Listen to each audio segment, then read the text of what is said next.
Hello everyone.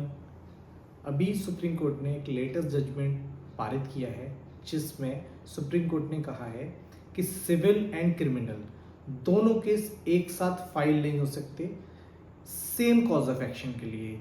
जैसे कि suppose that कि किसी व्यक्ति को किसी प्रॉपर्टी में हिस्सा चाहिए, वो उस हिस्से को पाने के लिए एक एफआईआर करा देता है और उस हिस्से को पाने के लिए एक सिविल सूट भी फाइल कर सकता है।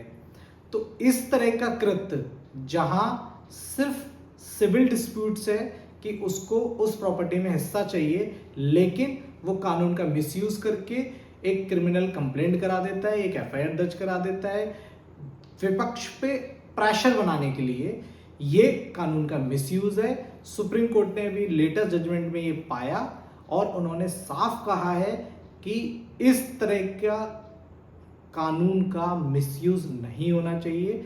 अगर कोई सिविल डिस्प्यूट्स है तो उसमें कानूनी प्रक्रिया सिविल लॉ में ही अपनानी चाहिए। कानून का दुरुपयोग करने के लिए झूठी या मनगढ़ंत एफआईआर करके उसको क्रिमिनल केस बनाने की कोशिश नहीं करनी चाहिए।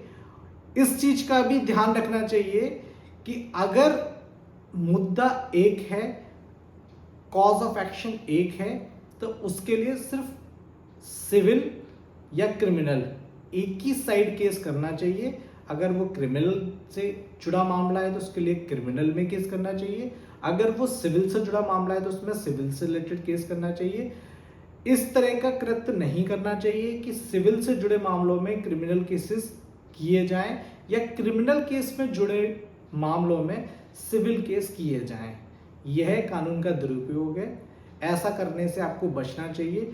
अगर कोई आपके साथ झूठा मनगढ़ंत क्रिमिनल केस सिविल ऑफेंस में बनाने की कोशिश करता है या किसी ने करने की कोशिश की है तो आप मुझसे संपर्क कर सकते हैं। मेरे नीचे दिए गए नंबर पे आप कांटेक्ट कर सकते हैं। वीडियो को ज़्यादा से ज़्यादा लाइक करें, चैनल को शेयर करें, चैनल को सब्सक्राइब करें। Thank you so much.